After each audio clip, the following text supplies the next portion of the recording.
Ya estamos en momentos de cierres y de balances y vamos a meternos con Gayle en las palabras que la gente más buscó este año en los diccionarios. Y fíjense que palabras, algunas nuevas que emergieron y lo que significan. Gayle.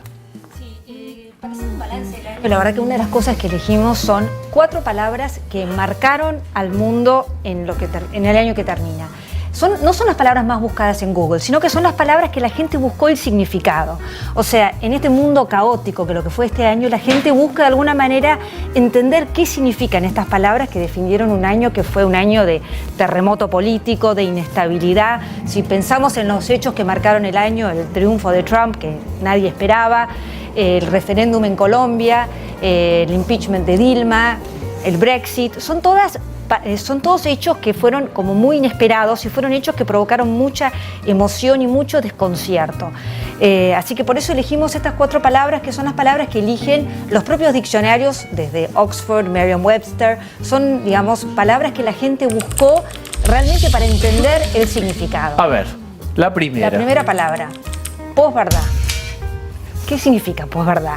Posverdad, tenemos acá se refiere o denota circunstancias en las que los hechos objetivos tienen menor peso en la formación de la opinión pública que los llamamientos a la emoción y a la creencia personal. Es decir, la verdad no importa, lo que importa es realmente lo que uno cree o lo que uno siente que es verdad. ¿Qué pasó? En esto Trump es el símbolo de lo que es la posverdad. De hecho, la revista del Economist que pusimos hace un rato mostraban cómo Trump, con todas sus mentiras, sus exageraciones, fue como una especie de ejemplo de la posverdad. Pasó lo mismo, acá está, el arte de la mentira, la posverdad, la política de la posverdad en la era de social media. Seguramente porque la verdad apelaba a las ideas, a lo más racional, si vos querés, a la corteza. A los miedos de la gente, sí, digamos, ¿no? En el caso del Brexit. Sí, y lo otro es a lo emocional. La verdad real está en la amígdala, en las emociones, en otra parte del cerebro. Me hablaste con el corazón, es decir, con el córtex, y te respondieron, podría decirle a Hillary, con la amígdala, con los miedos, con las emociones más profundas. En el caso del Brexit, por ejemplo, no importaba la verdad, lo que importaba es que lo que decían los que impulsaban el no a la Unión Europea, van a venir hordas de migrantes porque Turquía se va a unir a la Unión Europea. Listo, miedo. Miedos, apelan a eso y eso es, no importa la verdad, lo que importa es lo que la gente siente que es verdad. O sea, la era de la posverdad.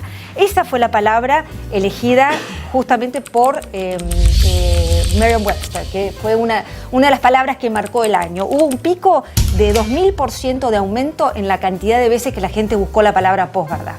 La segunda, surrealista. Qué raro esto, ¿no? Es una palabra, como sí, vintage, extraña. ya está, vuelve. Esto es lo que dicen los especialistas, bueno, adjetivo marcado por la intensa realidad irracional de un sueño. Esto, generalmente lo que pasa es que la gente busca la palabra surrealista cuando hay atentados así muy conmocionantes, cuando hay una confusión en realidad de lo que significa. Es que no pueden creer que realmente, bueno, el caso del atentado en Niza, cuando el camión embistió a la gente, pasó mucho también después del 11 de septiembre. La gente buscó muchísimo esta palabra. Esto, según Merriam-Webster, dice que es la palabra que la gente busca en momentos de grandes shocks y tragedias.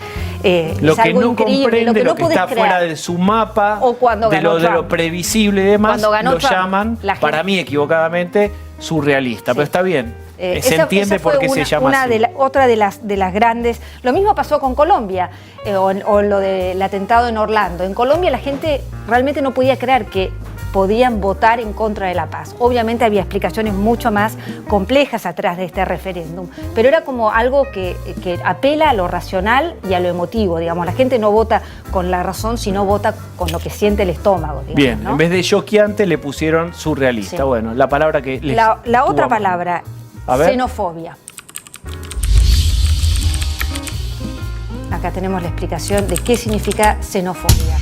Es el miedo o el odio a extranjeros, a personas de otras culturas o a las extraños.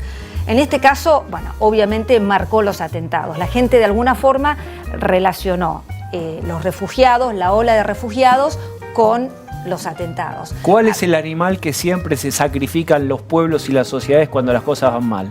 El chivo expiatorio. En este caso, bueno, ahí recién lo vimos a Nigel Farage, que era el líder de la ultraderecha británica, que fue el que apeló a el miedo a los inmigrantes. Lo mismo que Trump, que decía vamos a poner un muro en la frontera porque los mexicanos son todos violadores y son todos asesinos. Ellos dos juntos, o sea, xenofobia fue una marca de este año. La patria no es el otro. Y detrás de todo esto, la guerra de Siria, que cumplió 5 años. La guerra de Siria que sigue teniendo el impacto en todo el mundo, que tiene un efecto en Europa con la ola de refugiados.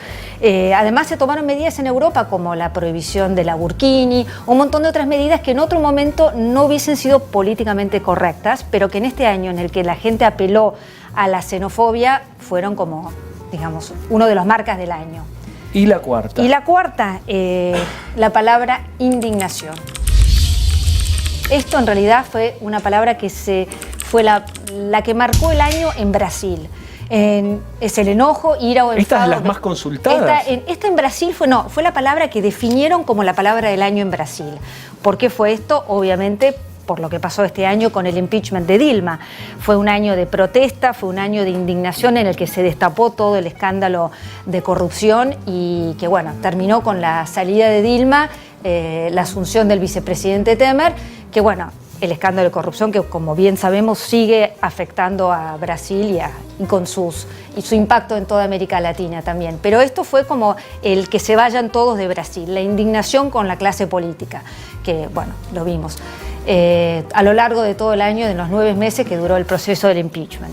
Yo creo que esto Temer ahí, que también está salpicado por las denuncias. Yo creo que esto también nos marca una cosa, Diego, y es que este año fue un año de mucha turbulencia, pero el año que viene va a ser un año de grandes riesgos. ¿Por qué? Porque vamos a ver los resultados de muchos de los hechos que tuvimos. Lo que quedó sembrado, en este estos año. Hechos extraordinarios desde el punto de vista ¿Cómo va a ser el Brexit? Político, sí. ¿Qué va a hacer Trump? Que es la gran incógnita. ¿Cómo va a seguir la crisis en Brasil? ¿Qué va a pasar con la guerra de Siria, que ahora con la caída de Alepo parece haber marcado, digamos, el afianzamiento del poder de Putin? ¿Y cómo va a ser la relación de Estados Unidos y China? Son las grandes preguntas que nos quedan para un año que se viene de mucho riesgo.